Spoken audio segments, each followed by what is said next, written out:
So good morning, everyone. Welcome to this session of Civic Lab TO. I'm Professor Marcin Kedzior from Hamburg Polytechnic. And shout out to all the other professors in the audience here. And of course, shout out to all the students. Can you make some noise, a little bit of noise? Okay, that's good, okay. Okay, that's probably uncustomary to start this kind of session, but this is a delightful collaboration that I'm so proud and happy to be part of over the last few years. And I will say a few words about why I feel like it's such an amazing collaboration, because first of all the students from all these institutions, I've never heard of that kind of situation. We're all together. That itself is a unique example of collaboration and a pedagogical experiment.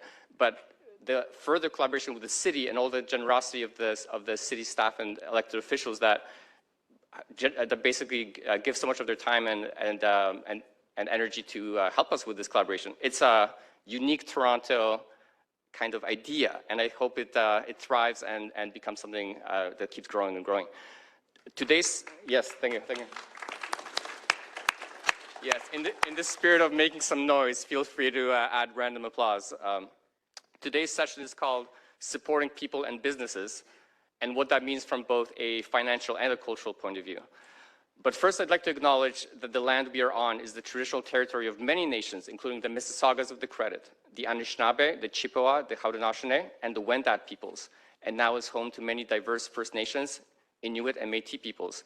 And those of you following online can acknowledge the location where you are operating from.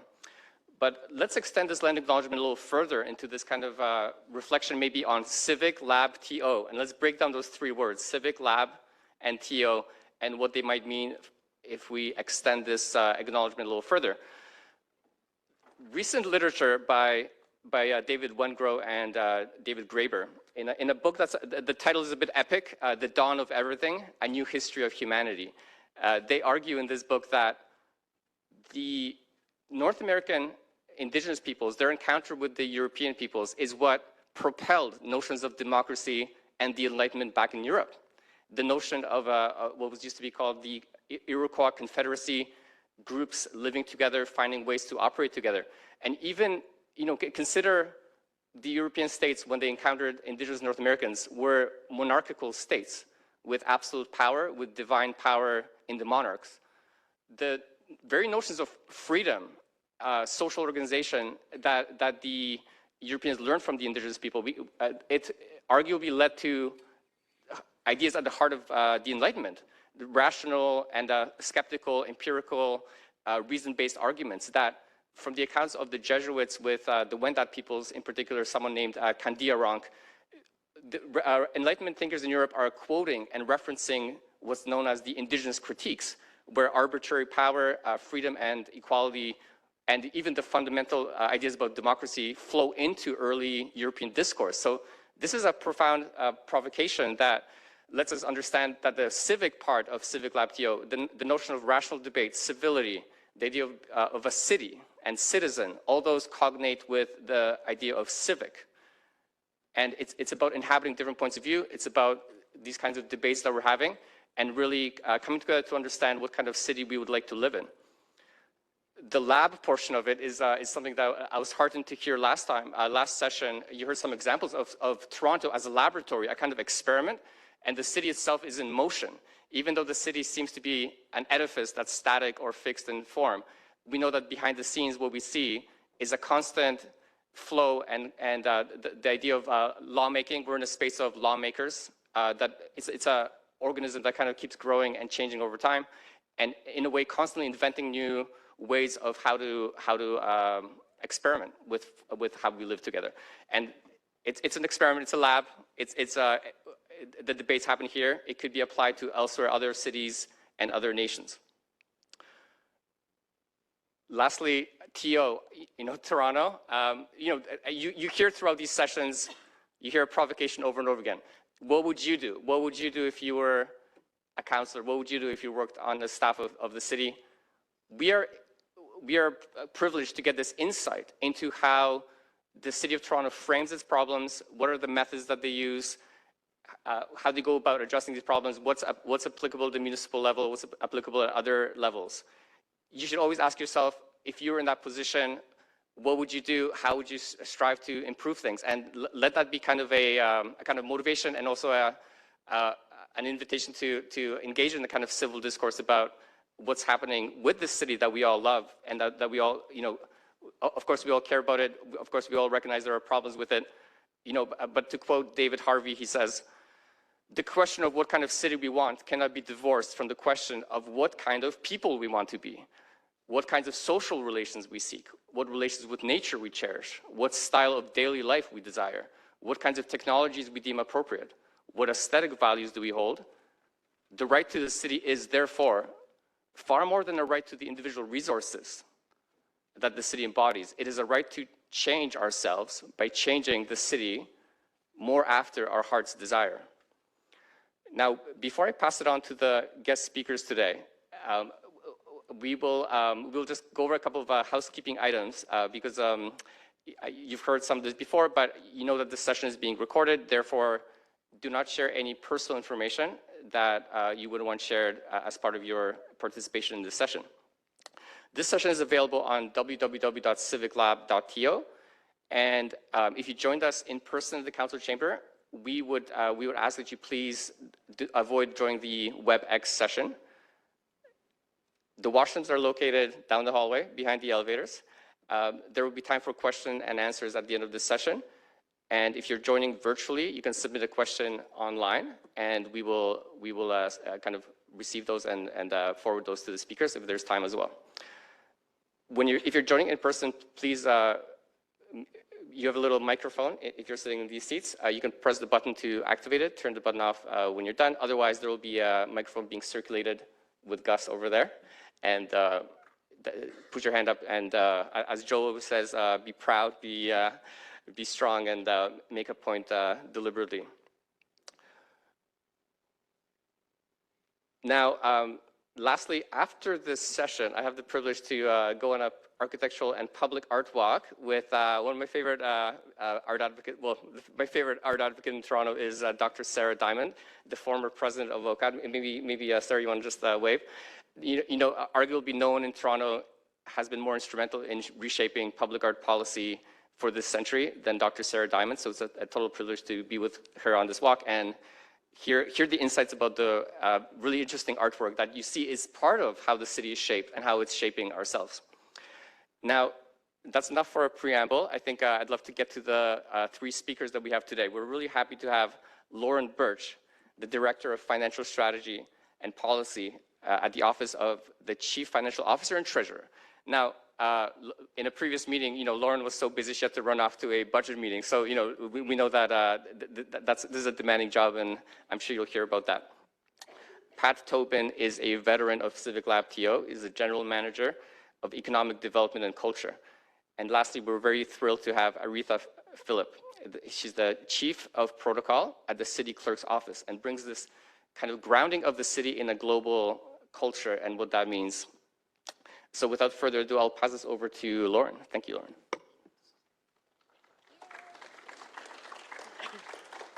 Thanks, everyone. Nice to see you all today. I was actually just reflecting with former Councillor Mihevc over there that when I was about in your position as a student, I actually did a co-op placement, and I was placed in his office back in 2012, supporting him with you know, constituent calls and member motions at council, and so it's great to see him again and great to be here with all of you today.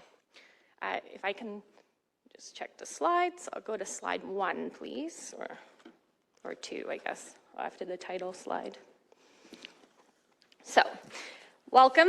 So before I get kind of into the presentation, I just wanted to go over a little bit about me and my role, my team's role, and kind of who we are as finance and treasury at the City of Toronto. What does that mean? So the city has many municipal finance functions, and I think oftentimes we're very quick to say, yep, budgets, or yep, property taxes, but there's actually a whole world of finance here at the city. We have 10 different divisions or sections in finance and treasury at the city, ranging from things like procurement, obviously pension and payroll. We have an internal audit team, accounting services. We have capital markets who go out and they travel around the world and they get people to buy up the city's debt, and we're going to get into that a little bit more later on. We have teams that are focused on insurance or modernization efforts. And so all of these groups operate under the umbrella of Finance and Treasury, who's led by our CFO, Stephen Conforti. My job is Director of Financial Strategy and Policy, so one of these 10 sections, and I have two main roles. On one hand, my team is responsible for any sorts of exploration of new revenue tools, new funding strategies for the city, efficiency reviews. We look at property tax policy, development charges. We support all of the intergovernmental funding conversations like the New Deal, if any of you have heard about that in recent years. On the other hand, I'm also sort of like a chief of staff to our CFO. And so that means I give advice to all of these different groups in finance and treasury. I make sure our key messages are in alignment with one another. I help advise on committee and council relations and reports. And I kind of look out on behalf of the CFO for his interests across the organization. Now, in addition to this, we also have many financial staff that exist outside of our service area. That includes like divisions like you're gonna meet Pat in a minute, and his team, he has his own team of financial staff who are responsible for his specific day-to-day budgets. We also have other divisions outside to support each of our deputy city managers in their budget development as well. So if I can go to the next slide, please. I'm going to really focus today's presentation on some of our economic and fiscal impacts, as well as an introduction to the budget process. So, and this is, a slide that we really like to bring up. And again, you're going to hear maybe from Pat a little bit about, Toronto's role in the economy. But essentially, we like to remind other orders of government that a strong Toronto really results in a strong Ontario and Canada too. So municipalities are responsible for 60% of the infrastructure and services that people rely on daily across all orders of government. In Toronto, we actually account for 1 in every 5 jobs in Ontario. And our residents and businesses contribute billions annually in income, corporate, and sales taxes. We know Toronto attracts more than 26 million visitors annually, and we're also a primary gateway for immigrants, with almost 50% of our population born outside of Canada, including myself, if you detect a small accent every now and then. We rank 6th overall among all Canadian governments by budget size. So what this means is Toronto really is like the size of a province in Canada when it comes to our budgets, okay? And our region, Toronto region, contributes to 20% of Canada's GDP and over 50% of Ontario's. So we know we're an economic engine in Canada, and we try to kind of bring up that messaging. However, even though all of these things exist, on the right, you'll see that for every tax dollar paid in Canada, so think of your household, think of property taxes, think of sales taxes, income taxes, municipalities only receive 9 cents of every dollar collected, okay? So we face significant financial challenges trying to continue to make Toronto a place that you would love to live, work, and play in. If I can go to the next slide. So as I just alluded to, we do have some systemic challenges in place. And we're the largest city in Canada. We have very complex challenges. We have more than 3 million residents with over 35% growth in the past 10 years. So we constantly need to make sure that we're investing in new infrastructure and services to keep up with our growing population and growing demand. We have limited revenue tools, and I'm going to get into this in a little bit. It's really limited revenue tools that are largely disconnected from that economic growth that I just spoke about. We really rely on property tax to fund our ongoing services. And so we really do need sustainable long-term financial support to address systemic funding gaps. Okay, so on the right, just a couple highlights for you. We have the most shelter beds per capita in all of Canada. We operate the largest public transit system in Canada. We've been seeing cost escalations ourselves over the recent years. And we deliver a lot of services on behalf of the provincial and federal governments. So 25% of our property taxes that we collect are actually go towards services that are extensions of provincial and federal responsibilities. I can go to the next slide. So before I get into our budget, I just want to give a little bit of a highlight or overview into what is an operating budget and what's a capital budget. So an operating budget is a single year plan to deliver city services and programs.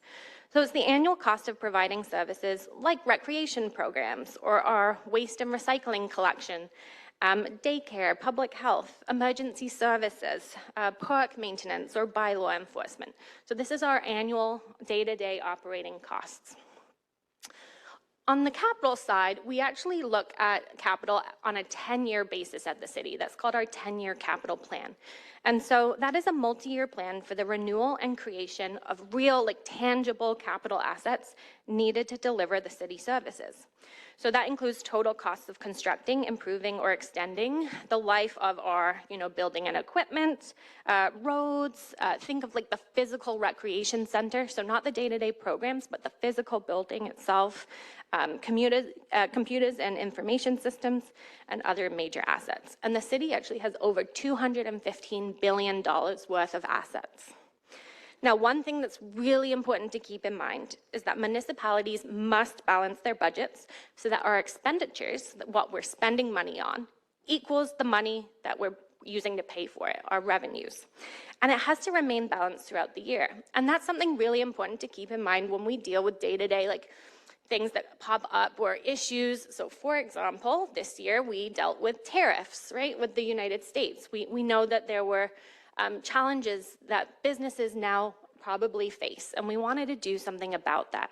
But we had to keep in mind that our budget has to remain balanced all year long. So if you want to spend more money, you have to take it from somewhere else, or you have to find another new way to pay for things. Next slide, please.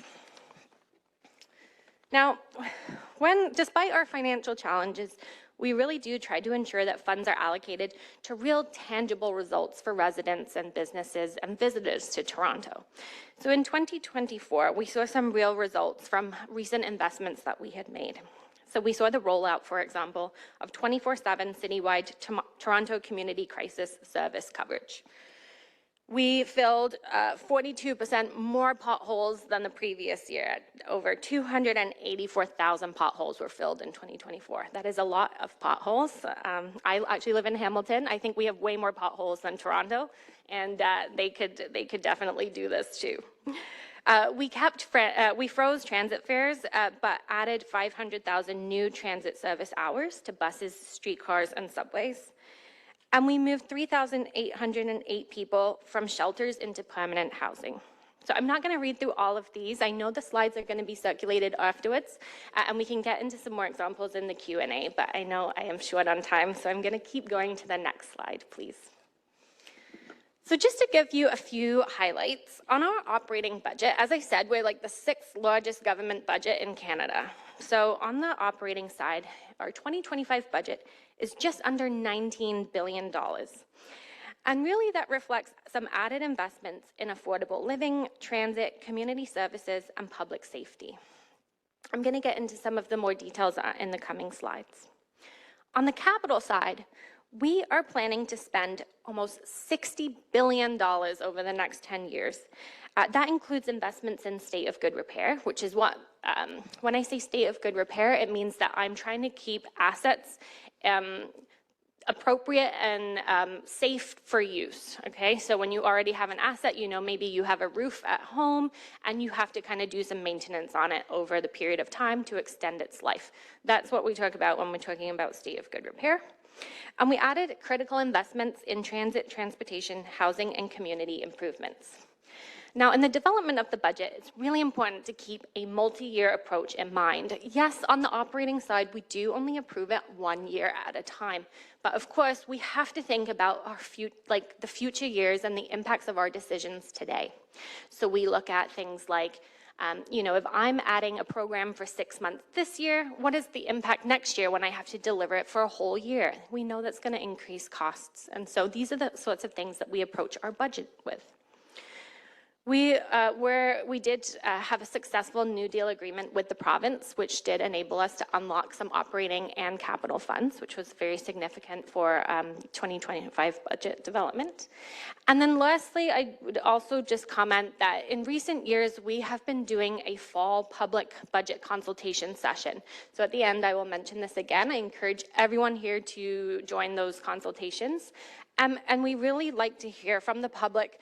Although we have very limited resources to do new or enhanced things with, where should we allocate those dollars? And those are the focuses of those conversations. So next slide. Okay, so I'm not going to go through all of this in detail. I just really want to highlight that this is the sort of variety of services that we invest in on the operating budget side. So the length of the bar, the full length, is the total gross expenditures. So that's the total amount of money that we spend on services. The greeny teal color is the amount that is paid for by property taxes. So the blue part is how much money comes in. So money coming in might involve user fees, it might involve federal or provincial funding, and which that's particularly relevant for our top line there, where we talk about cost-shared social programs like childcare or health or shelters. And those are programs that are delivered in part by the city as well as other orders of government. You know, for transit's our second highest level of spending. And of course, that blue bar primarily reflects transit fares. We have our rate programs like Toronto Water, Toronto Parking Authority, and Solid Waste, and all of those are supported directly by user fees. So, you know, if you go and you pay for parking, that's how TPA or Toronto Parking Authority is funded. Or your water bill, you would pay, you know, an amount every month for water usage, and that pays for the expenditures that Toronto Water occurs. Okay, I'm going to go to the next slide. So to pay for all of those things, Toronto has very limited revenue tools. And although we do a lot to improve Toronto's economy and contribute to Ontario and Canada, we really have limited ways to capture that economic growth. So you'll see, like, these are actually all modeled to size. So you'll see that our number one funding source for our operating budget is the property tax base, okay? And that's pretty static. On an annual basis, really the only way that we grow that tax base is by increasing our property tax rates. We also, our second highest funding source is the water and waste rates that I just mentioned, followed by transit fares, and then other user fees and fines. So all of these don't grow with the economy, right? They're more policy decisions to make changes. On the right, you'll see that we have very limited economic growth-related tools. So we do have a municipal land transfer tax. We're the only municipality with that. And we are seeing, you know, we are a bit concerned because we're seeing the markets really slowing down right now. And what that means is we're not going to get as much municipal land transfer tax revenue as we had budgeted for this year. So we are very concerned. So our reliance on these tools is really hard at times because we don't have many options to work with. We have a small amount in investment income. And then we also have the municipal accommodation tax. And that's a tax that we charge on hotels and short-term rentals. Now, one thing okay, you're all students, so hopefully you appreciate my Taylor Swift reference, but I will give you an example of this in action. So in November, Taylor Swift had 6 concerts here. I did not go, but it sounded awesome. So she came in November, right? And we heard, oh, this is great. This is really good for the economy. And it was reported that $40 million in tax revenue came out of Taylor Swift having a concert here. Now, that's across all levels of government. How much do you think Toronto got? It was only $300,000, and that's me being generous. And that $300,000 reflected the fact that we think hotels were a bit busier those 6 nights than they otherwise would have been in November, okay? And we had costs. We had security costs. We had road closure costs. We had all, you know, police costs. And so really, when you look at that sort of example, obviously, we want to be a place where Toronto is thriving, but we don't really get to capture the financial benefit of that, okay? So next slide, please. Now, this is another visual, just to kind of show you what we're working with. So you can barely see it, but like a small kind of bluey green box, the second column in is what 1% property tax increase gets us. It's $46 million. So every time we increase taxes by 1%, we get $46 million more. On the left, though, in that big red box, is $1 billion. And that's the opening budget pressure that we're facing for 2026, okay? So that's the amount of money that we need to generate to just keep doing what we're doing already. That doesn't include new things that we want to do next year. And that's all from things like inflation, annualization of previous year impacts, costs are going up for everyone, the city included. And so when you look at this, on the right, there are all the services that we deliver, okay? And so if you think about it, we could completely cut fire services. We could have no fire trucks anymore, and we could completely cut our parks and our recreation programs, and we still would not have enough money to go into 2026. So that's the budget meeting that I had to run off to the other day, is to talk about how we're going to fill this hole, because it's going to be very tough.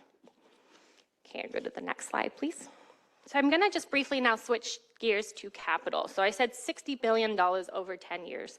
And our two biggest areas of investment are water and transit. Okay, so these are investments in new sewers or new water infrastructure, new transit, like subway cars, like physical assets. We also spend a lot of money in housing.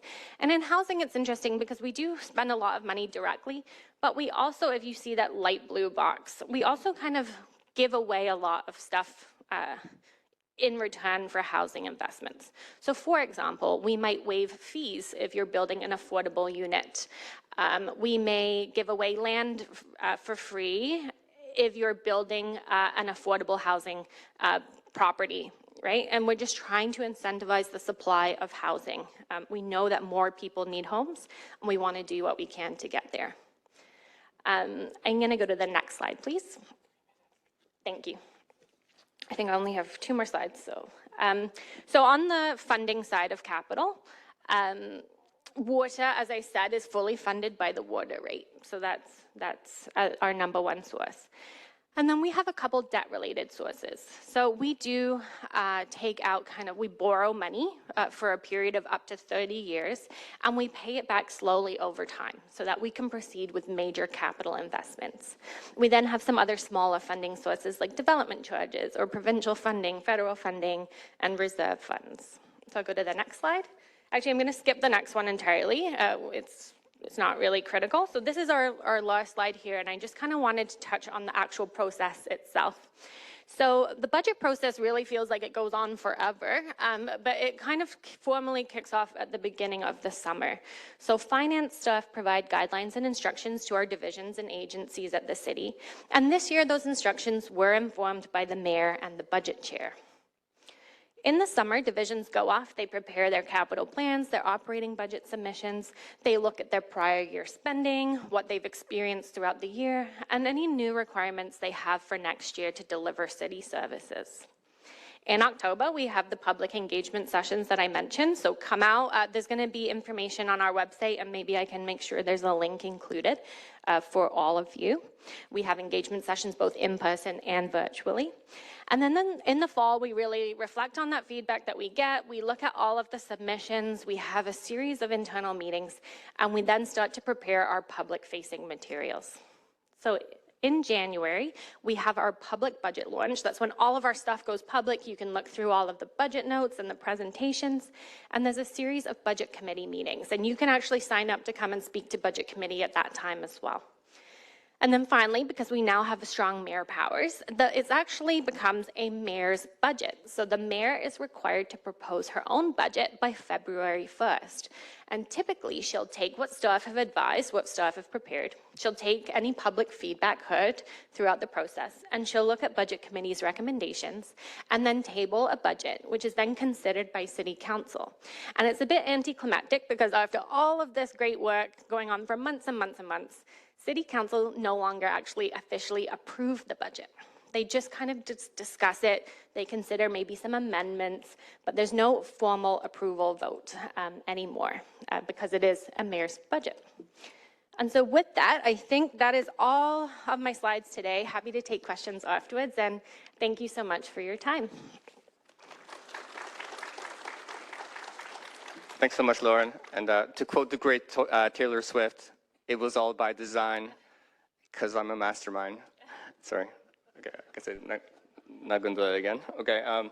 It's a pleasure to welcome Pat Tobin, General Manager, Economic Development and Culture next.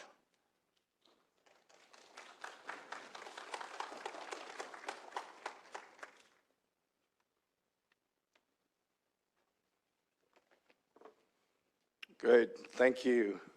I really appreciate the opportunity to be here at Civic Lab TO. And just in keeping with the opening remarks, I think something fairly profound was said in that you in this room represent the two most important things that contribute to Toronto's success. So we talked briefly about the collaboration amongst universities here, so that's phenomenal. But second is Toronto's talent. Toronto's single greatest asset is the fact that it both develops, like you, talent through world-leading set of post-secondary institutions, and also attracts talent from around the world. And that separates us significantly from other cities. If anyone had the opportunity to see Prime Minister Carney's remarks while he's been at the UN in New York and has taken a number of other meetings, he's gone out of his way to talk about the Canadian diversity model, which means that not only do a lot of people come from a lot of different places, but thereafter they are integrated very, very effectively, socially and into the labor market in a way that actually is probably better than most other global arrival cities, and nowhere better in Canada than here in Toronto. And the composition of this group, just to look at you, you appear very reflective of the demographics of this city, and therefore very reflective of the success that Toronto has had and will need to continue to have in integrating people really effectively into the economy. So I'll touch on that a bit. My presentation would be a little less data-driven than my colleague Lauren, and a little more narrative, and I'm happy upon conclusion to take any questions that we might have. So I'm not sure who's I should be looking out for driving. Thank you. If you could go to the next slide. So by way of introduction, yeah, my name is Pat Tobin. So I'm the General Manager of Economic Development and Culture with the City of Toronto. And notably, while a number of cities globally have combined those two functions, economic development and cultural development, Toronto was among the first to do so. And it is for a variety of reasons. It's reflective of how important the creative industries are proportionally to the local economy in Toronto. And they continue to not only produce a lot of jobs, a lot of well-paying jobs in the city, but also in terms of their growth, tend to outperform other sectors. But secondly, as goes the overall economy and the city's ability, as Lauren pointed out, to capture some value to fund services, and so goes this city's ability to invest in not-for-profit culture, principally through the Toronto Arts Council and other mechanisms. And Sarah Diamond can tell you more about the Toronto Arts Council's work. So in Toronto, it's culture and the economy intimately bound up together. And that is a sort of an assumption for our planning, and I'll talk a bit about that, but it's also a bit how we brand the city. Well, years ago, we were thinking about a bid for the Summer Olympics, and we wanted to understand how the world understood Toronto. So we managed to do a global overview of social media impressions of Toronto, things that were tagged Toronto. Drake and Tiff, this is years ago, but 10 years ago, Drake and Tiff composed 2/3 fully of international references to Toronto. So the world knows us through culture in many ways. If you think of Drake's reach or The Weeknd, many people come to Toronto through culture. So it is a really, really important part of what we do. So how do we support it? I have a division, Lauren talked about many of the city services and many of the city functions. My division has about 115 full-time employees and 400 when we go up to seasonal, because we run some art centers and museums. And that's broken across really 5 functions. 3 of which span culture. So we've got a heritage group, we've got an arts group that works principally with the not-for-profit sector, and we have a film and creative industries group. So there's 3 directors who oversee cultural policy and programs in the City of Toronto. We have 1 director who oversees economic development, and we have another director who provides administrative support to all of those functions. I'll stop there to talk, as I've just done, a little bit about the people and make a plug for work in the public sector. So 1, it's great to see you here as a demonstration, as was noted, of your interest in civic issues. I don't know how many of you are forced to be here, but it's great. I'll take it on faith that you all want to be here. So that's a great signal.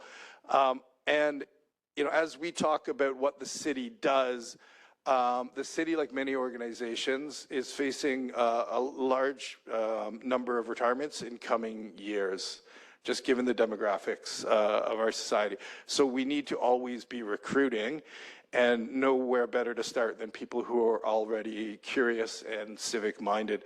So there's a lot probably to dissuade you from working in bureaucracy, but let me try to get over that and make a plug for how good it is actually to work at the city. And I'll just leave you with a couple quick thoughts and then return to the presentation. 1, as Lauren pointed out, the city services have a direct impact on the quality of people's lives. And that spans everything from whether, you know, your road is plowed quickly and you can get out if you got mobility issues and you need groceries and there's a snowstorm, to the quality of your water, to the quality and safety of your parks, to the timeliness, cleanliness, predictability of the TTC. And even in our area, which is a little less hard services, we work really closely with small business owners. We are intimately aware of the threats in the local economy, and today, as we all sit here, 54% of restaurants in Toronto are running at a loss, are not breaking even, and there's huge risks in that. So every day we come in, there's an opportunity to work directly with the people who are going to benefit from your efforts to try to address some of these risks and make the most of some of the city's strengths. So a quick plug, and I'll close on that, that not only is working for municipal government a chance to actually improve your city, serve your city, but it is quite rewarding, and it is also a great place to have people who share a common passion for supporting the city. And the levels of commitment, and I worked at the federal government for 18 years, the level of commitment of municipal workers to making their city better is really high and makes for a highly collaborative and compassionate workplace. So just a quick plug. If we go to slide 3, please. So drilling down a little bit, I talked about sort of what the 5 functions are. And I'll just explain a little bit more what the interventions we use to support cultural or economic development in the city. So it is a mix of grants, which are non-repayable contributions to individuals and not-for-profits. We are limited in our ability, except for some very specific circumstances, to give money to for-profit enterprises. So we work through intermediaries like business improvement areas who are not-for-profits who support the economic development in Toronto. We provide advisory services. If any of you are interested in starting a small business or becoming an entrepreneur, we actually, at the end of the month at Meridian Hall on Front Street, have our annual small business forum. So we provide a lot of support in terms of business planning, how you get access to capital, how you may, if you're at that point, need business advisors, locate those, how you think about what your domestic and international marketing strategies may be. So we provide advisory services. And if you are actually thinking about being an entrepreneur, I'd really encourage you to look up the Small Business Forum. We do policy development. As Lauren says, we work really closely. This not only is the city's revenue tools and property tax, the most important source of revenue to help us fund services to residents, but they are also levers that we use to nudge the economy.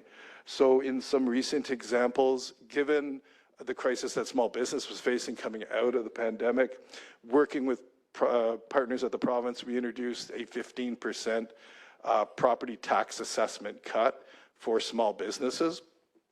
That actually followed, for you, who here, quick quiz, Who here attends live music in Toronto? By show of hands. Okay, who here feels we are seeing a net loss or holding steady, or I can't do it 3 times. Who feels we're seeing a net loss of live music venues in the city? Okay, that's better.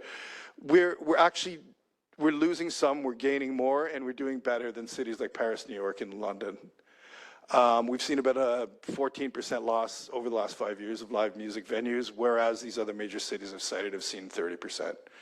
In part, that's because we used the tax code to introduce a 50% property tax assessment cut for live music venues in the city. It's not the only thing that slowed the loss of live music venues, but it certainly has helped.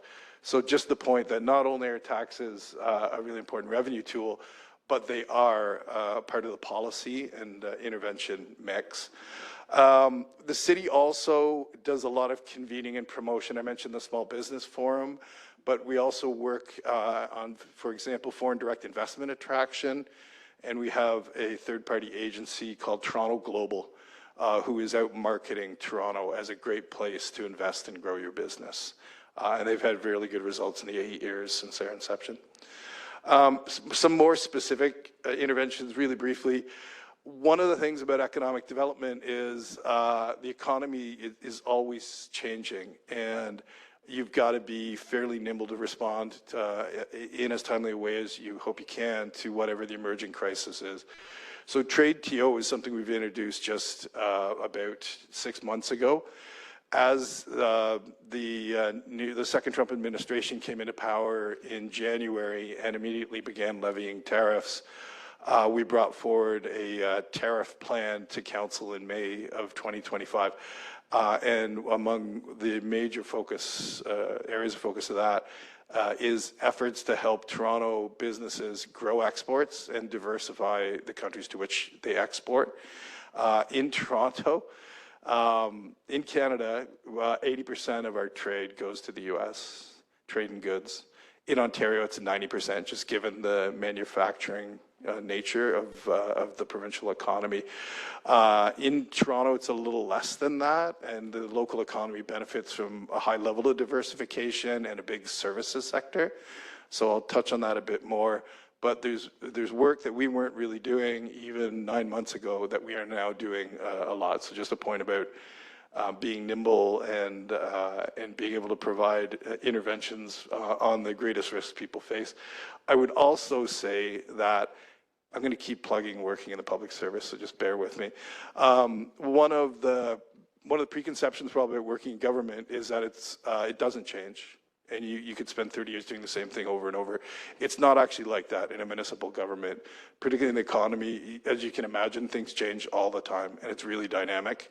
And so you do have to be able to listen, think, analyze, develop, and implement on a pretty quick cycle. And no 2 days are the same, just as a plug if that's the type of work that interests you. Increasingly, we're needing to get involved in workforce development. And for you, I imagine most people probably fall into the demographic segment of 25 to 34 here or under. We're seeing some really troubling signs in terms of youth employment in this country, but particularly in this city.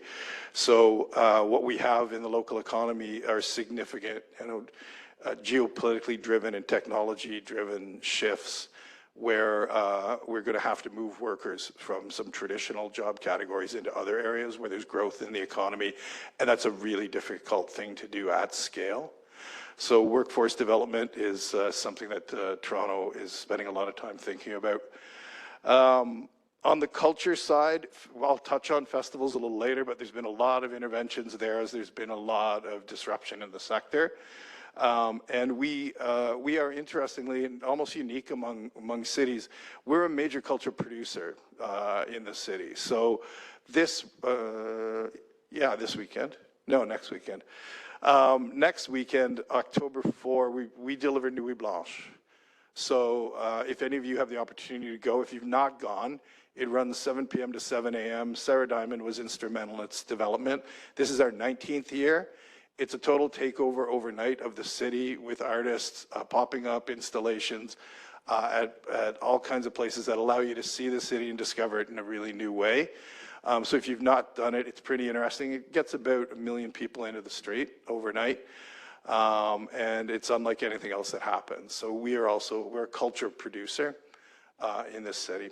If I could go to the next slide, please. I'll come back to tariffs. So I mentioned in May, we brought forward a tariff action plan to council, which was focused really on doing two things. One, immediate mitigation of the effects that we were seeing in the local economy. And that meant doing things like deferring the property taxes that manufacturers or other affected firms would otherwise have to pay to the city so that they had a little bit more cash flow and they were able to keep people on payroll. But also for the country as a whole, and if you follow where PM Carney is going, the tariff crisis has also introduced a greater urgency and necessity to address what are some of the long-standing issues with respect to productivity and competitiveness in the Canadian economy. And this is where conversations around removing interprovincial trade barriers have come, the skill mismatch in the labor market, how we need more reliable energy and trade infrastructure, if you think of the form of ports. So we're doing a lot of that. As noted, we are lucky to have a resilient local economy. So as we sit here today, as we entered into this crisis, we counted up the number of folks who actually work in manufacturing logistics, and it's 170,000 people in the city. And we were really worried about significant job loss in that area. In fact, in the August job numbers, manufacturing logistics have held steady. Provincially, there's a 2.9% reduction in those jobs, and nationally it's 1.1%. But it's level here in Toronto, and that's a bit of function that we are not as exposed to large-scale traditional manufacturing as parts of Southwest Ontario are, and the nature of manufacturing in the city is often frequently additive or advanced. We're also, as mentioned, never let a crisis go to waste, sort of an overused tagline. But we really do have to look at the structural inefficiencies baked in to the local, provincial, regional, and national economies. And happy to say there is a massive alignment among governments at all levels to really entertain policy changes that perhaps would have seemed unthinkable even 2 years ago. So that's the leadership opportunity. For us, that means locally, we're undertaking a red tape reduction exercise. So Toronto is, it's a very safe city. It's a very dynamic city, but we have over time layered over a lot of requirements on particularly small business in the form of, if one thinks, business licensing, zone, how we manage land use planning and zoning, what our building code requirements are. So we're looking at where we can begin to pull some of that back to free business up to become more productive and create more jobs. So you'll hear more about a red tape reduction exercise in the coming months. If I can go to the next slide, please. So I did mention youth unemployment. So tariff impacts are not as profound yet as we worried about when they took hold in February of 2025. That being said, the greater risk to the local economy is probably the massive uncertainty that's been introduced by virtue of sort of the capricious nature of decisions coming out of the White House, various executive orders. What that has meant is we're, again, deeply integrated economy with the US, is we are seeing a slowdown in some investment decisions. So if you have Canadian operations of a US-led firm, they might be cautious about making a decision around expanding significantly, not knowing where the White House might go on X or Y tariffs. So at the level of the overall unemployment, we're now at about 9.9% as we sit here in Toronto. So that's about 1% over the provincial, 2% over the national. Historically, in the last 10 years, it would be about 6.4. So it's higher. But as you drill down, where it gets really high is for youth, and particularly for the 18 to 24. So there you're plus 20% now. So you are at a 2-decade high in youth unemployment. And the 25 to 34 cohort is under 10%. So youth unemployment is twice the next cohort. So it's a huge issue. It's not just a huge issue for Toronto, but you become concerned about the large numbers of youth who are not in employment, education, or training. So the term among statisticians is NEET, not in employment, education, or training, because if you're disconnected from the economy, you frequently get disconnected from other parts of your community, and you can see attendant risks in youth criminality and victimization rise. And we have a conversation about gun violence in this city. We're looking to try to create 10,000 summer jobs for youth, and that's not the city hiring those, that's working with public sector partners to create those.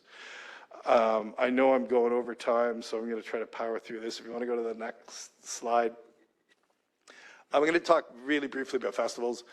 For this mayor particularly, festivals are emblematic of the best of Toronto, meaning that they are organic, they're community driven. If you think of many of the street festivals, Taste of Manila, Taste of Little Italy, Taste of Lawrence, and they are incredibly pluralistic. If you've been out to them, certainly many of them are ethno-specific in terms of the focus of the food and the cultural presentation, but everybody is there, and they're a great meeting place. That is sort of emblematic of how Toronto itself manages to bring people together and bridge difference. You're hearing a lot in the media about festivals that have closed. Taste of the Danforth, Just for Laughs, the Honda Indias moved to Markham for a few years. What you're not hearing about is actually all the data from the city is we're seeing a net increase in festivals. Sure, there's some churn, as there always is. Every event has a life cycle. And some die and some are born. But for the data we have, we are putting 30% more money year over year into festivals. That's translated to 33% more festivals we're funding, 40% more year over year that we are providing technical assistance to. Festivals are very reliant on city services, if you think police, waste, water, paramedic, et cetera. And 10% increase year over year in the number of festivals asking to use our museum sites. So all the signals we're getting out of the festival sector is that there is a resilience and a change, even if that means some of the larger ones with longer life cycles may be entering in a bit of precarity. But we've seen festivals be seeded with the assistance of the city that are addressing some gaps in the local market. So just some plugs for some of the new ones. We have a Tech Week Toronto. So if you are interested in tech, in June of 2026 will be the second Tech Week Toronto. It is the place where founders, venture capitalists, scientists, academics come together to promote Toronto's tech sector, and it's a phenomenal event. Our partners are Cohere, Google, BetaKit, local media. Access Fest is a festival organized by Access Now that addresses issues of accessibility in the city. Rally, I'd recommend to folks, is a festival that's addressing screen addiction among youth and talking about all the negative sort of externalities that come with over-reliance on social media. So none of these are Honda Indie, but there's a natural ecosystem that forms where new things arise. And we're happy to be trying to play a bit of a role in that. And then just closing out on the next slide. I'm going to echo Lauren's comment about the perversity of supporting major events in the city. Because as she noted, yeah, the feds capture 47%, province captures 44% of the economic activity generated by tax receipts, and we capture 7%. What that means is we lose money on things like Taylor Swift. Now we do it because it does 3 important things. It brings a lot of people to the city. It brings them from outside the city, and they spend a lot per capita. So people who came here for Taylor Swift spent on average plus $1,300 a person. And that is a greater number than the tech entrepreneurs who came to the Collision Conference, who spent $1,225 per capita. So they spend a lot. It's money new to the economy. and there's a lingering effect in terms of making Toronto look good and driving tourism. But it demonstrates the perversity of the city being denied revenue-related, rather growth-related revenue tools that allow us to capture the activity that we help to generate and also mitigate the risks that we manage. Should anything have, God forbid, have gone wrong in Taylor Swift, it would have been the city that bore the material and reputational costs associated with that. But thankfully, we are good at big events, and I say this in view of FIFA coming online for June of next year, right? So I'll close on that and happy to address any questions. Again, I'll finish where I started, which is we greatly appreciate your presence here, your engagement with the city, and all that Civic Lab TO has done to build a structural conversation between the city and the post-secondary institutions. So thank you very much for coming.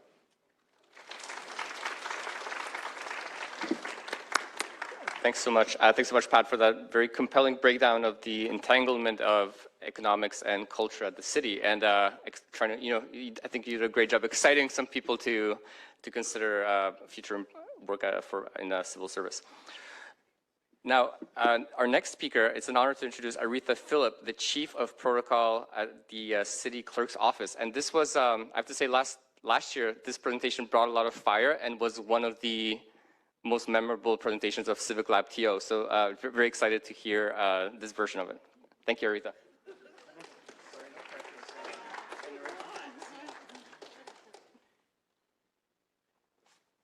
That was a really big introduction. I feel like going down like this. Good morning, and thank you for the introduction. I hope I live up to the intro. I'm really excited to be here today. As was mentioned, I'm the Chief of Protocol and External Relations with the City of Toronto, and I've been at this job for about 5 years. The day I started was the day they said to go home because of the pandemic. So for a couple of years, I kind of led the team from my home office, and then 2 years now back, it's like almost a brand new job. I was most recently a municipal leader at TMU, a fellow for the School of Public Policy and Democratic Innovation. So I'm really excited to have the opportunity to talk to young people. And really also to share about the work that I do with my team in strategic protocol and external relations. Not many people really understand what protocol is. My family is always asking, what is it you do exactly? What is that? And I'm still sort of kind of trying to figure out what my elevator pitch is around that. So I'm going to kind of share that with you and let me know how it's sort of working. Today, I'm really looking forward to sharing information about how we do our international work and what we're doing to sort of profile the city on an international scale. And my biggest hope is that I leave here is kind of to excite you about municipal government and for you to think about it as a career. So if that happens, if anyone gets excited about anything I have to say and thinks about working municipally, then I think that for me is a morning well spent. Slide, please. So a couple of things I'm hoping to talk to you about is what is strategic protocol and external relations? What are we doing?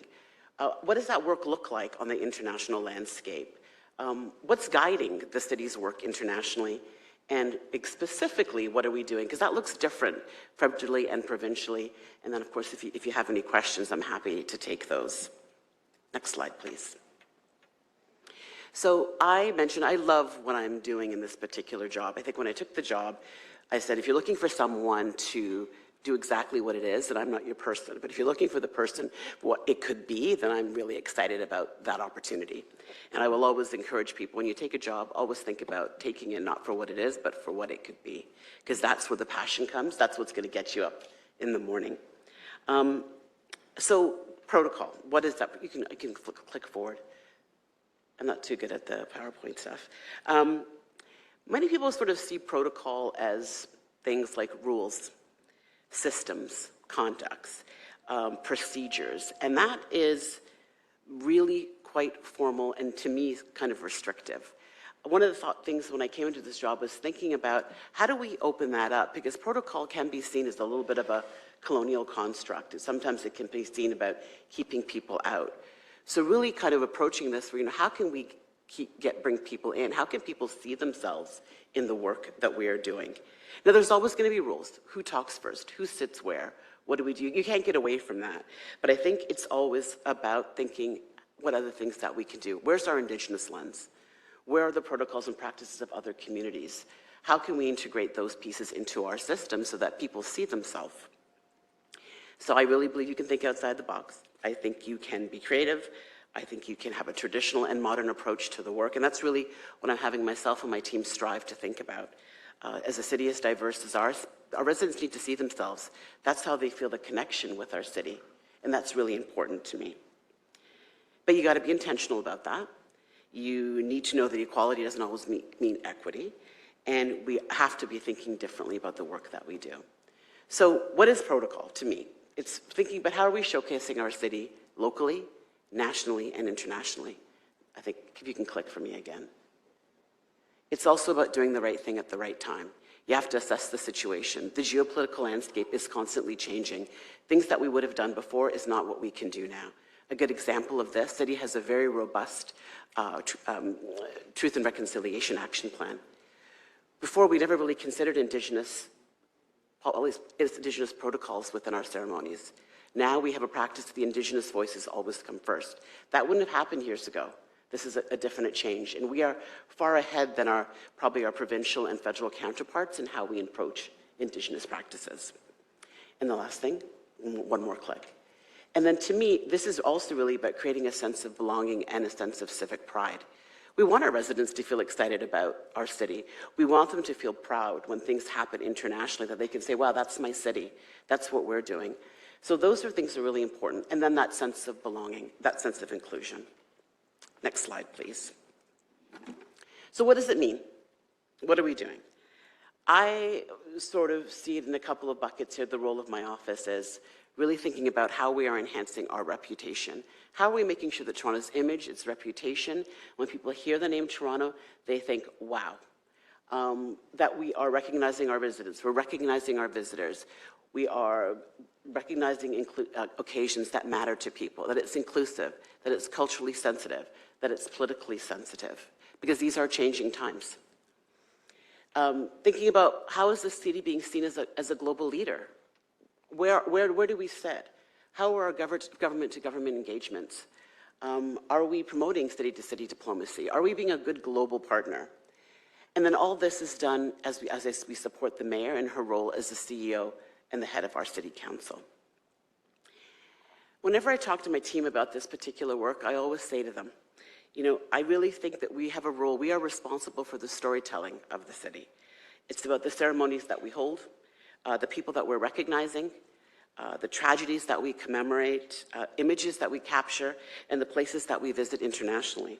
Because when we look back, as we always look back in protocol, people are going to be like, what'd you do then? What happened then? And I think it's really important that we kind of produce that snapshot of a point in time. So, you know, so it really is sort of reflecting what the city and elected officials stood for. You know, what was important to us at that particular time? Who was there? How did they recognize? And what did we recognize? Next slide, please. Well, why did I do this?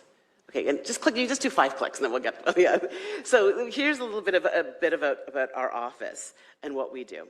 So I lead a team which is responsible for a pretty robust program that includes ceremony, civic engagement, community recognition, international relations, and new to the fold is public education.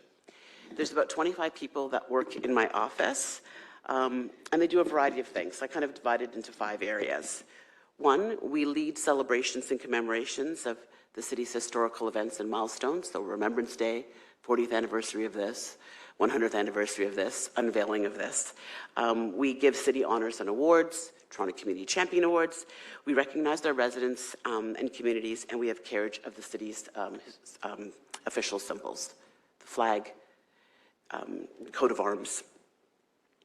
I also have a community recognition program, and that acknowledges dates of observance, includes flag raisings, the Toronto sign lightings, and all the mayor's ceremonial documents. So if anybody's asked for a document to acknowledge someone's 100th birthday, our office produces that. Now, the flag raising and the Toronto sign, which are great, people love them. Communities love to come out to them. it is a very celebratory occasion. That probably accounts for 95% of my issue management problems, is the raising of the flags and the lighting of the sign. There's a lot of viewpoints about why do we do that, why don't you do that? And it's fair, because again, as a city as diverse as ours, when a flag goes up, many of us think, wow, that's a great idea. But when you've got people who come from one place with two opposing views and two opposing experiences, the raising of that flag could be harmful. It could be upsetting for some people. So there's always that kind of tension about figuring out what is the right thing to do. We have a policy, hasn't been updated since 1999. That needs to get done, but that is one of our tension points. We also visually document the city and its milestones, so photo and video services, to make sure that we're capturing our city and what it stood for. I have a public education and tour program, and that's really about welcoming residents to City Hall. We haven't had the tour program since pre-pandemic, but the mayor's very passionate about having people come into City Hall and seeing that sort of center of democracy, and also letting people know how they can actually participate in local government. Because it's one thing to come here, but what we do is we want to build that democratic pipeline. We want people to know who's your councillor, how do you vote, how do you depute, how do you come to council and advocate for your community or for an issue? How do you run for public office, and how do you work here? And then today's presentation really is focusing on the role of city and sort of on the international stage, so urban diplomacy, and how we're showcasing the city internationally. So I'll be focusing on that, but happy to chat about any of that other stuff if anybody has any questions. And I think it's also really important to mention that the work that we're doing is really grounded in building on the city's commitment to equity. So really thinking about diversity, inclusivity, and reconciliation. Next slide, please. So in terms of this work around international relations, the city has a policy that was developed in 1991. It's a little bit outdated, I'd say, but I think the tenets of it are still good. The foundation's still good. So we're sort of guided by 7 sort of pillars of area. One is, how are we showcasing the city as a center for research, excellence, and knowledge? So how are we thinking about major research initiatives? How are we, the research that we are getting, that we're doing, how are we making sure that we're sharing those to our global partners? There's no point everybody doing the same thing. If we've got things to share, we should do our best practice and give those to people. Hosting international conferences, workshops, and seminars to facilitate knowledge exchange. You know, those are great economic development drivers. Thinking about the city as a competitor in the global economic marketplace. Pat spoke a lot about that. That's the work that his division does. Thinking about raising the profile of the city. You know, showcasing the city has highly skilled and competitive leadership. So how are we encouraging our city staff to participate in international professional associations? How are we encouraging them to participate in international forums, getting them to conferences, getting them to be speaking to the broader international community about the things that we are good at and sharing that knowledge? How are we showcasing the city as a leading cultural capital? So how are we looking at international opportunities to showcase our Toronto-based arts and cultural creators and presenters? Pat again, that's Pat's area. He spoke a little bit about that, and that's really important, providing that two-way artistic dialogue. Thinking about the city as a compassionate and caring city.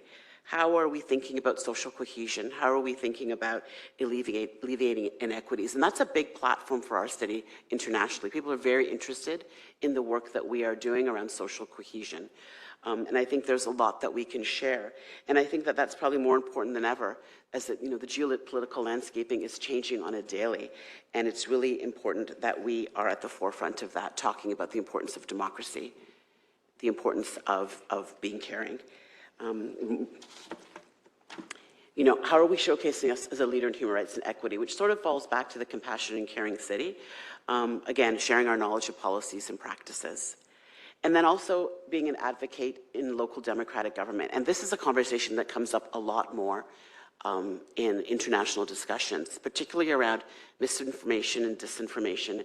Everyone is concerned about the use of AI, the use of urban data, how's it being used out there. So this is becoming a much bigger conversation. People are looking at trying to understand different ways of which governance could take place, and if there's changes that they could make. Next slide, please. So One of the things that's really difficult, I think, municipally is to be able to say, well, why does it matter? Why does the city need to be anywhere internationally? That sounds like a lot of money. City staff should be figuring out how my garbage is getting picked up. They should be thinking about the roads and the potholes. What are you doing? Why is the mayor going anywhere, or any politician for that matter? And that's important. And lately, there's been a lot of discourse out in the news. We will see, oh, this leader went here, this leader went there. I think Mayor Sadiq Khan in London is under extreme pressure right now for traveling as the chair of C40, which is an environmental organization. But it does matter, but we do need to show the value to our residents and elected officials and senior leaders. And to Stephen Conforti, the budget chair. And so what's the benefit? And I think as an international city, the 4th largest in North America, it's really important that we're showcasing Toronto as a global leader and shaping city diplomacy. And why? Why? And I think it's, one, representatives have a point of access to city government. So that's my office. We will take in those calls. We have 44 divisions. We can't have people all over the place. We need to show that we are organized and coordinated. That the mayor and councillors and city officials can access advice and support for international activities, and particularly the local responses, because international activities has impacts on local government, because communities are going to wonder what's going on, what are we doing, what's the city's response. That we maintain good diplomatic relations with other governments. You never know when you're going to need another city. This is about relationship building. That we're also, I think, which is the most important thing, is about the exchange of information. As you know, and I'm going to talk a little bit more about this later, it's really important to enhance that two-way sharing. We have, I think, a global duty to share the information of things that we are doing well, but we also can't be assuming, just because we're the 4th largest city in the world, that we have all the answers, because we don't. We have a housing crisis, we have affordability crisis, attainable congestion, mobility. I'm sure you guys can raise your hands. I'm sure if I asked you to raise your hands, you could each tell me about something that you think the city could be doing better. But we know that there are other cities that are doing it well. So we should reach out. We should find out how they're doing it. And again, I go back to that piece about residents feeling a sense of civic pride in their city and what our city is doing. Next slide, please. So I talked a little bit about our office is sort of the doorway to international engagement. Now we have 44 divisions. Many of them have an international footprint. We encourage that. We want our divisions to do that. But we also want to be able to bring them opportunities. So here's sort of the 4 areas where our office is engaged. So one, it's about advancing diplomatic affairs. So we provide support and advice. The mayor gets a ton of invitations. She's very popular. She can't go to everything. We look at those invitations, whether it's to speak, whether it's to go to something, whether it's to have somebody come to visit. We'll look at those invitations and then make our best advice based on the city policies and priorities, because it has to be grounded in that. We have the largest consular corps diplomatic community outside of Ottawa. We have over 100 consular corps offices here.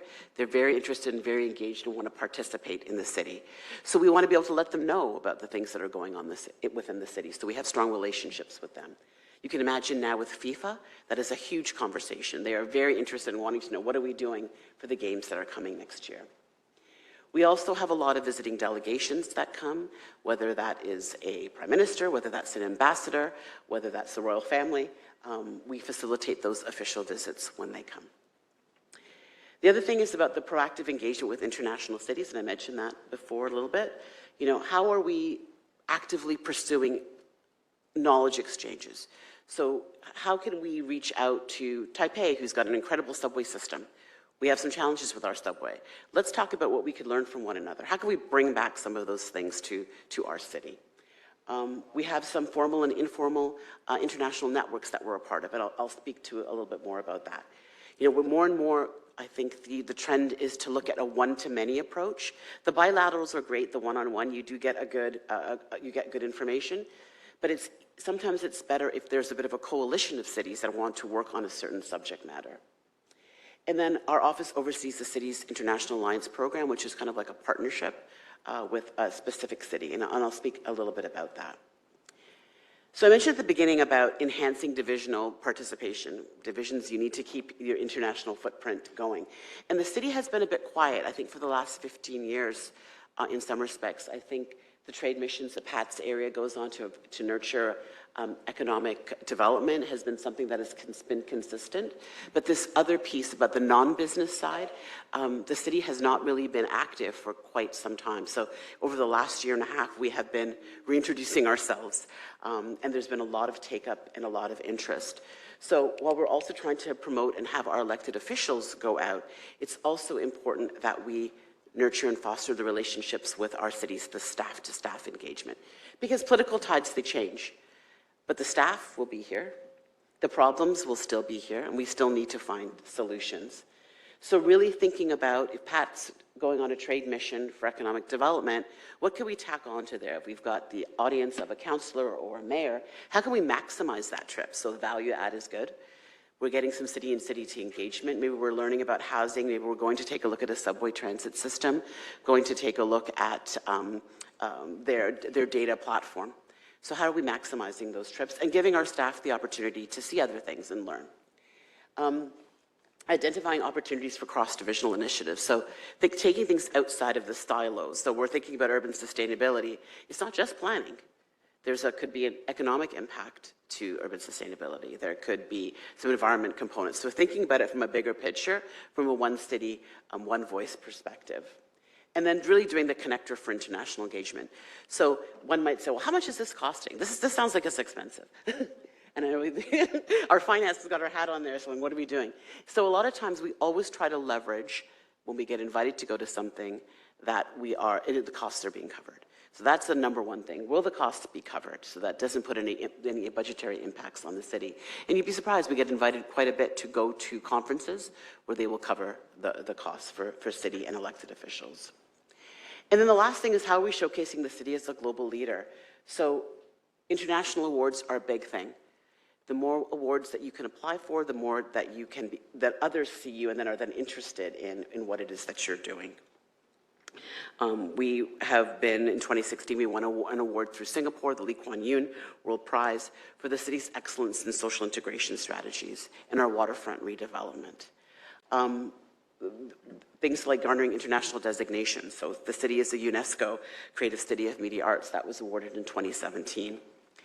And then how are we securing funding opportunities? So right now we are working, we have an application in with Bloomberg for Mayor's Challenge around school nutrition program. Over 630 submissions came in from 33 countries, and they've shortlisted it down to 50 cities.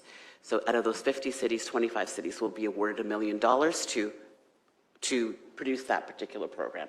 Now, $1 million is not a lot, but it's less pressure on our budget. So how can we find other sources of revenue? Another interesting opportunity that we are looking at in terms of funding is the European Union has a lot of money to support research and innovation. They have recently awarded $95.5 billion through a program called Horizons. Canada, I think as of last year, was allowed to participate in those funding applications. So really thinking about, and the focus of that is how are we tackling global challenges? So those projects, and I think universities are a lot more further ahead in some of this engagement with the European Union around this, but it's thinking about bringing academia, private sector, and municipal institutions to tackle global problems like climate change, digital transformation, thank you, and international collaboration. Next slide, please. So International Alliance Program, the city has 10 cities that we are currently have a kind of a partnership relationship with.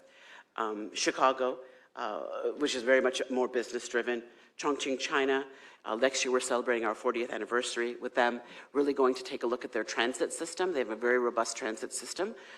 Frankfurt, Germany, very interested in our newcomer program. When we had gone there last year, they actually built their newcomer center based on the work that we have done here through our newcomer strategy. So that was really exciting to see.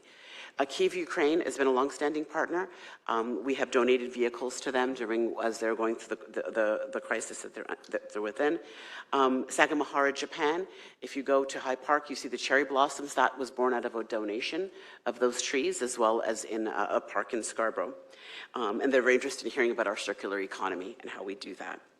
And when they came here earlier this year, we actually brought them to George Brown to take a look at the Limberlost place. They were very interested in that mass timber building and net zero building. So it's not only showcasing what we're doing here within the city, but it's also showcasing what is also happening outside within the small C city. Now, cities all have different governance models. They have different political viewpoints, and that's okay. That doesn't mean we can't engage, because at the end of the day, what's common is that we all want our residents to thrive. We all want to solve those problems. Can I just take one more minute, and I'll be quick. The other piece is just around the global knowledge exchanges and why that's important. And I think that coming out of the pandemic, we saw that there's just a lot more crises that is going on. The city specifically has unique challenges. We're a gateway for immigration. We have the most shelter beds per capita. We have the largest public transit shelter system. And there is no funding to support some of those things. And we need to be looking at innovative solutions on how to fix them. Next slide. These are just some of the networks that I spoke to that we're a part of. C40, which is the world's largest environmental incubator and network. They're actually meeting in early November. We have a councillor going to represent the city at that table. I just came back from the U20, where it's an advocacy table, where we were speaking to our G20 colleagues to say, when you're thinking about national policies, really think about the funding models. We need to unlock funding models. We need more funding to support city initiatives, because without that, there's many things that we as a city can't do. Metropolis, which is again another kind of global challenge incubator. Fast Track Cities, which focuses on HIV prevention. Strong Cities Network, about social cohesion. So all of these are ones that have actually gone through council and are council authorized. Last slide, and then I think I'm finished. I think all this is really to say that cities are important creatures. We are significant global actors. I think for a long time there was this really big hierarchy between federal, national, and municipal, and I think they are now seeing us as sitting at the table. That we have the pulse on the communities, we have a pulse on the local issues. You can create policy way up here, but if that policy that you're creating doesn't actually make change or difference at the ground level, we need to be working better together. And I think urban diplomacy is a part of that, because we can bring back that data, we can showcase what other cities are doing, and really thinking about urban diplomacy as a way to push our city forward, to help our communities thrive and be well. Because I think that's, as any municipality, that's all we want. Every level, whether it's federal, national, or municipal, it's all the same residents. Even though housing is a municipal problem, federally, residents are residents. And I guess I'll just conclude with that and say thank you very much.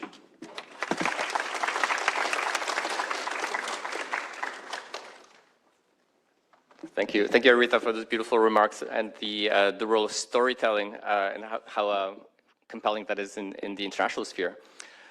Now we have some time for questions, as is customary. So, would anyone have any thoughts? I see this gentleman really quick off the draw, and please click your mic and to start it up.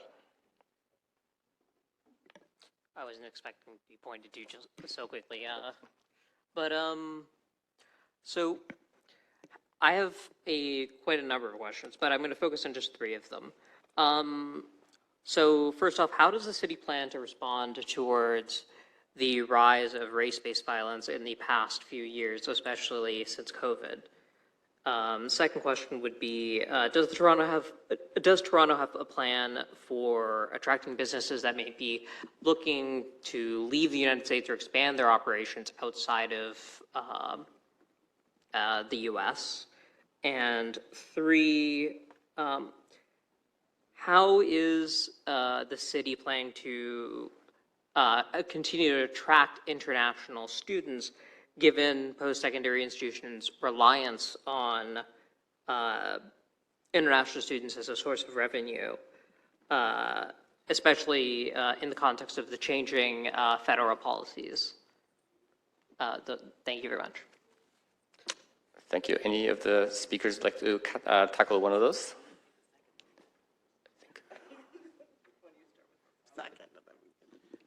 Okay, I'll take 3 and 2.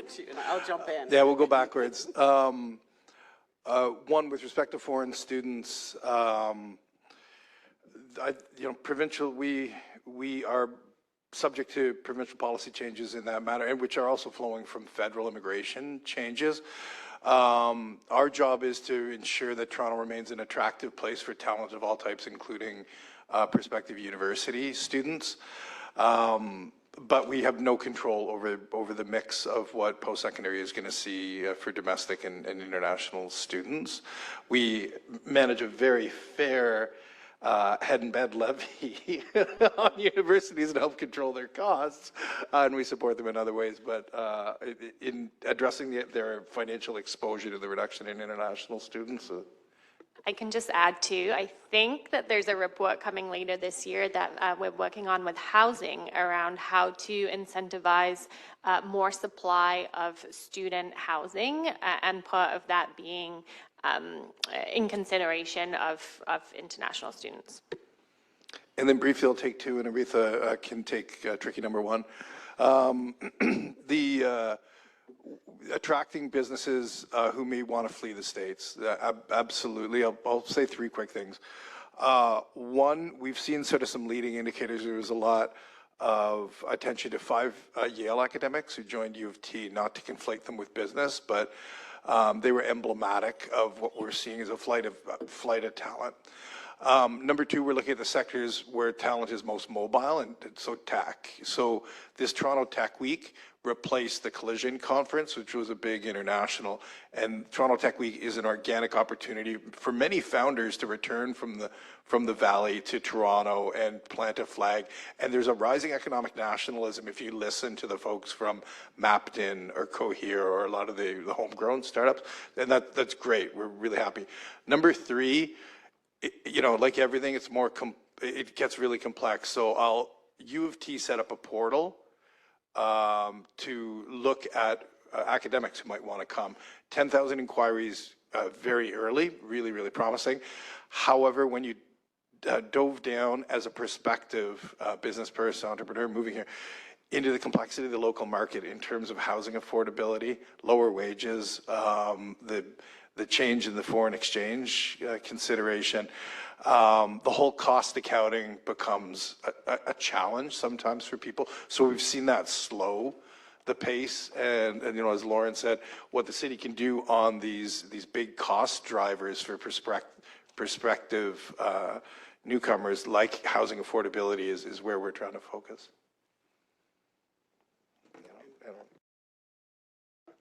I'll take the first question.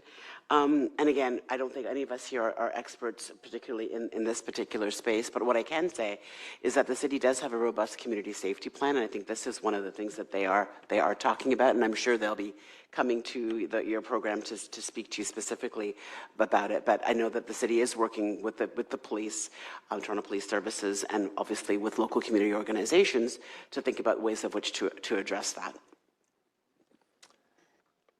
I think one more question over there.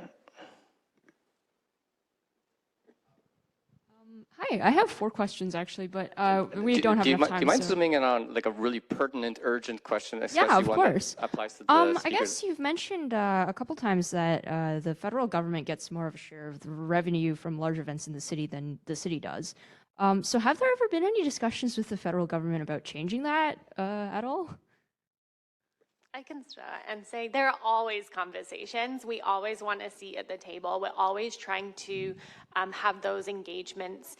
And I think, you know, with the change in government at all levels, you know, in recent years, we have a new mayor, we have a new premier, we have a new prime minister. I think that there's really been some positive momentum, and we are having those discussions. I think they do see that Toronto does have a role to play.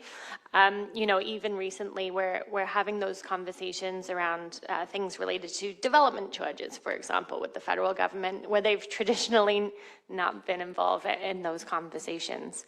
I will say one thing that you may have noticed through all of our presentations, we really try to present our materials in a way that demonstrates why Toronto is so unique. And that continues to be one of our key communication strategies in these conversations, is explaining to them how critical Toronto's involvement in the national economy is, and really trying to use that leverage to help positive conversations. And I'd add briefly to what Lauren's saying. In operating within, while there's good alignment, we have to operate within the political reality that presents itself to us. So if you were listening yesterday, even around the provincial policy changes with respect to automated speed enforcement, a talking point for the province is we have never increased a tax. So our conversation is, well, what about transferring a point, say, on the provincial sales tax? And there is active conversation around events as a microcosm in this dynamic because we're all facing FIFA. And while the province is in for 97 million of what's projected to be a 380 million budget, we're going to be carrying a greater share of that, though the tax proceeds will accrue in much greater amount to the province and the feds particularly. Thank you so much. Other burning questions, please follow up with the speakers immediately after if they're, in some cases, they're kind enough to stick around for a few minutes, but we should move to the thank yous. We have two Humber students, Julia and Cordelia, for some closing remarks.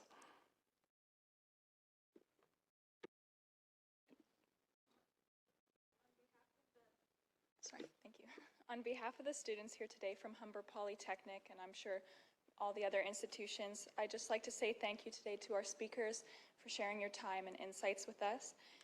Thank you, Lauren Birch, for sharing with us details about our city's budgets and reminding us that keeping a 10-year plan or multiple-year approach will ensure that decisions made benefit both our future selves but also our communities. Thank you, Pat Tobin, for sharing all the ways that culture and the economy are intertwined in Toronto and how that will result in a thriving city. And thank you, Aretha Phillip, for reminding us to consider opportunities not for what they are, but what we can make them. And once again, I'd like to thank all of today's speakers, including Professor Marcin, for educating and encouraging us to keep looking for purpose in our work and studies. Thank you.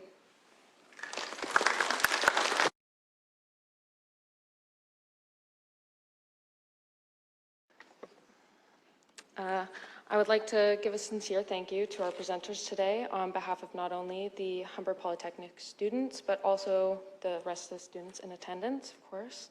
We appreciate that you were able to take the time out of your probably very busy schedules to give us insights on the operations of the city that we love. To Lauren Birch, we appreciate the overviews on the statistics that you provided on how our city manages quite a small budget for the amount of money that we are able to produce.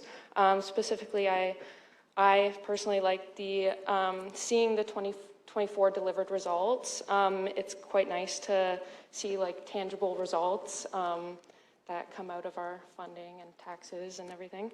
To Pat Tobin, we thank you for your highlights on the cultural events our city produces and how they are kept alive to the best of the city's abilities. For me, it was especially great to hear that our music and live event industry is thriving in comparison to like past leaders. And to Aretha Phillip, we thank you for explaining the importance of having good international relations and how they can greatly benefit our city, specifically with like the school lunch programs and then the European Union. It's really nice to hear that our youth is thought of, and because they are very important. Yeah, thank you. Those were really lovely thank yous, and I was just saying, usually when we're sat over here, we don't get such lovely thank yous. We're usually a bit under the gun to answer questions, so thank you so much for that.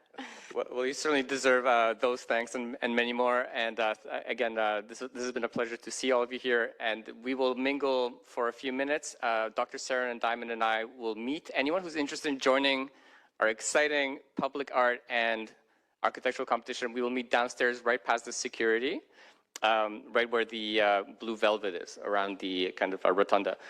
So see you there at about 11:15. And thanks so much for a delightful session. Thanks to everyone involved. Appreciate it. Thanks, everybody, and see you next week in this council chamber here. Next week. Let's keep the excitement going.